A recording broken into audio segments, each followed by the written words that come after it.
Saat ini Menteri Keuangan Sri Mulyani Indrawati tengah memberikan pernyataan mengenai realokasi dan refocusing APBN 2020. Kita simak selengkapnya.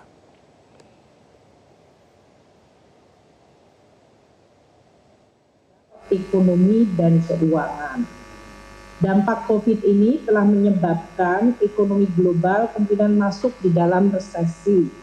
Kalau proyeksi yang tadinya IMF menyebutkan tahun 2020 itu ekonominya tadinya diperkirakan tumbuh 3,3%, maka revisinya mereka akan menjadi negatif tahun ini. Koreksinya bisa minus 2,2 menurut Economic Intelligence Unit, atau berdasarkan Fitch Rating Agency, tahun ini global growth mungkin ada di kisaran minus 1,9.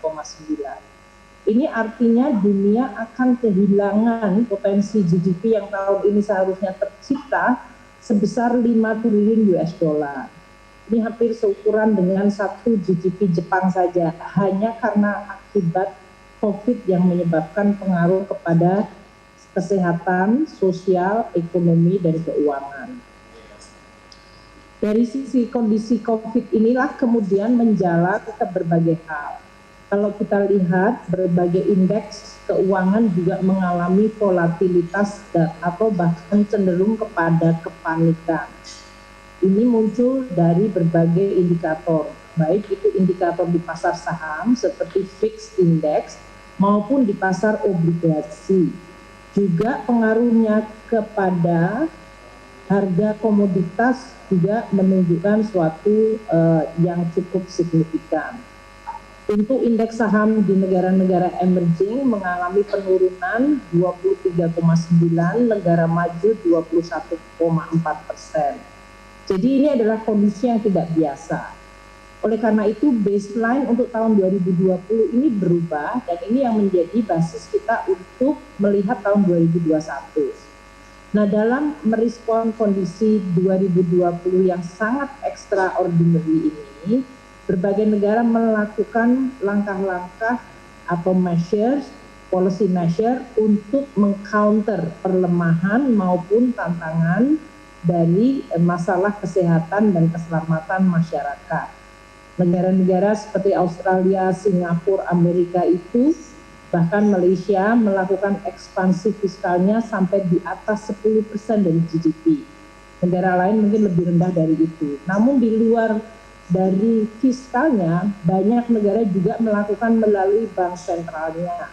Seperti Federal Reserve bahkan memutuskan Federal Reserve bisa membeli municipal bond atau surat berharga yang diterbitkan oleh oleh pemerintah daerah, yaitu state government, atau bahkan membeli corporate bond atau bonds yang diterbitkan oleh korporasi.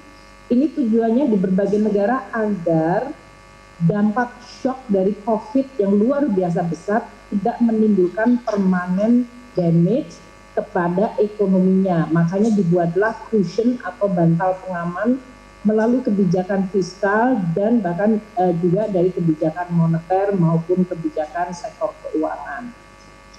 Di Indonesia, untuk menunjukkan pengaruhnya dari COVID ini, kita bandingkan pada saat terjadinya Global Financial Crisis tahun 2009, atau waktu terjadinya taper tantrum tahun 2013, atau waktu terjadinya 2018 normalisasi kebijakan Federal dengan menaikkan Federal Reserve dengan menaikkan suku bunga, atau tahun lalu waktu terjadi apa yang disebut trade war. Dalam tahun-tahun yang sulit tersebut, Indonesia masih mampu menjaga arus modal di pasar keuangan kita. Contohnya waktu Global Financial Crisis kita masih mendapatkan net inflow sampai mendekati 70 triliun. Pada saat taper tantrum merosot ke 36 triliun. Waktu tahun 2018, waktu Federal Reserve menaikkan suku bunga, net capital inflow di pasar uang drop ke 7,3. Namun, tahun ini dalam 3 bulan saja Januari-Maret, capital inflow ke Indonesia justru mengalami negatif, terjadi minus 148,8. Inilah yang menyebabkan kenapa di pasar surat utang negara, indeks harga saham, dan nilai tukar rupiah semuanya mengalami tekanan yang cukup besar. Kita lihat yield Sun 10 tahun kita sempat naik di atas 8, indeks harga saham kita mengalami penurunan tajam di 20, koreksi 27,9%, dan nilai tukar rupiah kita sempat terdepresiasi hingga di atas 17%. Nah, ini situasi yang menjadi kondisi untuk baseline kita melakukan bagaimana langkah di tahun 2020 dan nanti di 2021.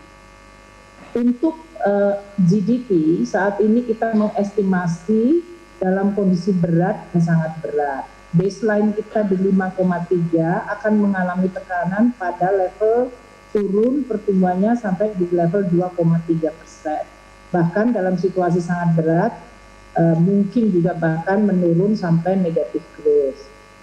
Ini pasti akan menyebabkan pengaruh ke dampak sosial dan pembangunan kita. Angka kemiskinan kita mungkin akan meningkat dalam skenario berat, bisa naik menjadi tambahan 1,1 juta orang, atau dalam skenario lebih berat, kita akan menghadapi kemungkinan tambahan kemiskinan 3,78 juta orang. Angka pengangguran yang selama ini sudah menurun konsisten sama seperti kemiskinan dalam 5 tahun terakhir juga kemungkinan akan mengalami kenaikan. Dalam skenario berat kita perkirakan bisa ada kenaikan 2,9 juta orang pengangguran baru, dan kalau skenario yang lebih berat bisa sampai 5,2 juta. Nah, dalam situasi yang extraordinary sangat luar biasa ini dikeluarkan Perpu nomor 1 tahun 2020 adalah untuk menalangi atau mengadres isu di dalam 2 pilar, keuangan negara dan sektor keuangan. Kenapa keuangan negara? Karena seluruh tekanan baik di kesehatan, sosial, dunia usaha, semuanya nanti akan bermuara kepada keuangan negara.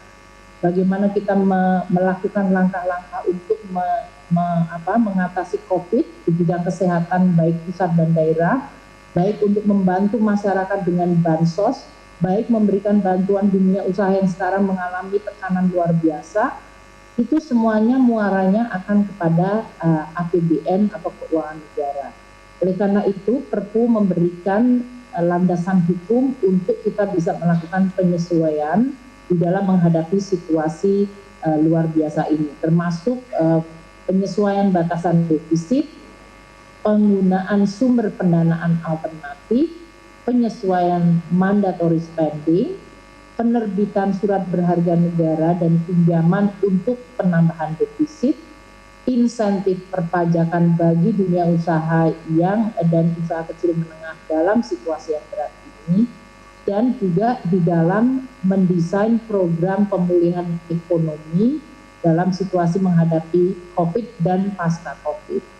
Di sektor keuangan juga dilakukan penguatan dari sisi koordinasi KSSK untuk mengantisipasi dan berupaya sekuat mungkin tidak menjalar dari krisis sosial kesehatan menjadi dampak ekonomi dan kemudian menjalar menjadi dampak keuangan atau sektor keuangan. Nah, dalam situasi ini kita memperkirakan bahwa untuk skenario pertumbuhan ekonomi 2020 akan sangat tergantung dari path atau jejak ke depan dari dampak COVID ini. Untuk skenario yang berat, yaitu dengan growth estimasinya 2,3%, kita melihat untuk kuartal kedua adalah kuartal yang paling berat, di mana pertumbuhan ekonomi bisa turun di 0,3%, atau hampir mendekati 0, atau bahkan negatif growth di minus 2,6.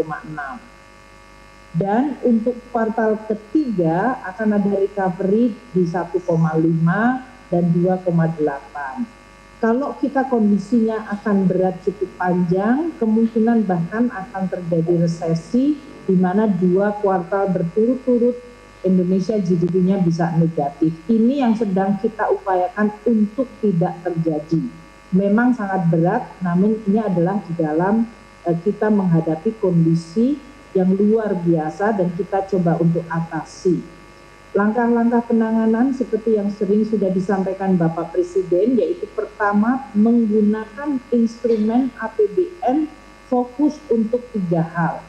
yaitu di bidang kesehatan, langkah-langkah untuk menjaga dan mengurangi dampak atau menangani penyebaran COVID ini.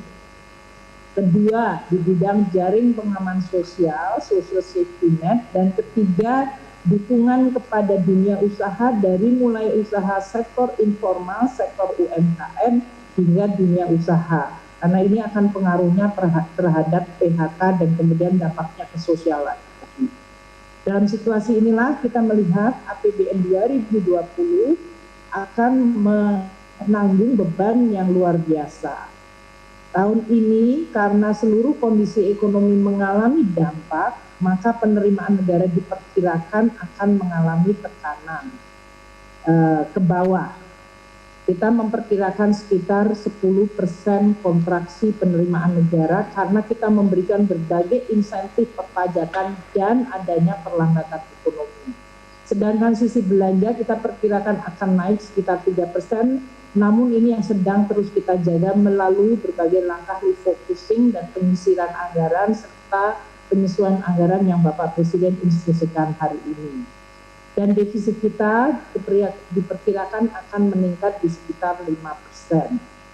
Namun Bapak Presiden tadi menyampaikan situasi krisis COVID harus bisa dijadikan momentum untuk melakukan reformasi yang fundamental. Oleh karena itu, di dalam kebijakan ekonomi makro dan pokok-pokok kebijakan fiskal 2021, nanti akan dilakukan langkah-langkah untuk memperbaiki fundamental ekonomi dan melakukan reformasi. Sesuai dengan yang selama ini Bapak Presiden selalu sampaikan, sebetulnya masih akan menjadi prioritas. Perbaikan sumber daya manusia untuk produktivitas dan inovasi, perbaikan dari regulasi dan birokrasi, pembangunan infrastruktur dalam jangka menengah panjang untuk mendorong competitiveness Indonesia, dan juga dari sisi kemampuan kita untuk meningkatkan atau melakukan transformasi ekonomi. Itu tetap merupakan fokus kita meskipun pada saat kita menghadapi krisis COVID, justru ini akan dijadikan momentum untuk memperbaiki seluruh aspek penyelenggaraan negara, birokrasi, regulasi, dan juga dalam mentransform ekonomi kita, serta meningkatkan kualitas SDM. Oleh karena itu di dalam 2021 kebijakan fiskalnya adalah untuk mendukung pemulihan atau recovery dan reformasi. Pemulihan sosial, ekonomi, dan penguatan reformasi agar Indonesia bisa keluar dari krisis dan keluar dari middle income trap. Itu tetap kita lakukan dalam tema fiskal 2021. Di dalam recovery dan reformasi untuk tahun 2021 penekanannya adalah satu, sesuai dengan dampak COVID, maka ini dijadikan momentum untuk mereformasi sistem dan penyelenggaraan jasa kesehatan di dalam rangka untuk penguatan sistem kesehatan dan health security Indonesia. Kedua, karena begitu masifnya kita melakukan belanja sosial, maka dengan COVID ini dan nanti di dalam tahun 2021 diharapkan reform di bidang perlindungan sosial akan semakin dilakukan untuk penguatan dan perbaikan sistemnya. Ketiga, reform di bidang pendidikan. Ini yang sudah disampaikan oleh Menteri Diknas, termasuk penggunaan teknologi. Di dalam COVID ini memaksa kita semua menggunakan seluruh konektivitas dan komunikasi serta cara kerja atau bisnis model kita menjadi sangat tergantung pada teknologi komunikasi atau ICT, dan ini akan momentum itu akan terus ditingkatkan di dalam reform di bidang kesehatan dan pendidikan. Reform yang keempat adalah di bidang transfer keuangan dan dana desa, karena sepertiga dari belanja selama ini adalah untuk transfer keuangan dan dana desa.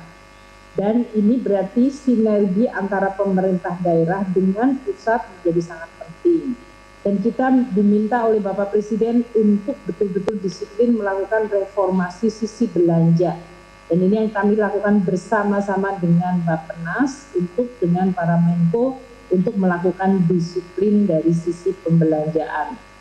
Kita juga akan melakukan reform di sisi pendapatan karena dari sisi pajak, PNBP, dan kemampuan kita untuk memberikan insentif sektor usaha akan tetap kita lakukan di dalam mendesain reform di sisi penerimaan negara ini. Nah, dengan semua yang tadi saya sampaikan, tadi di dalam Camp PPKF 2021, maka kita akan menyampaikan nanti di dalam Camp PPKF yang akan kami sampaikan ke DPR adalah suatu fokus mengenai postur atau outlook proyeksi tahun 2021. Pertumbuhan ekonomi untuk tahun depan kita perkirakan di dalam range antara 4,5 hingga 5,5 dengan inflasi antara 2 hingga 4%. Nanti indikator-indikator ini masih akan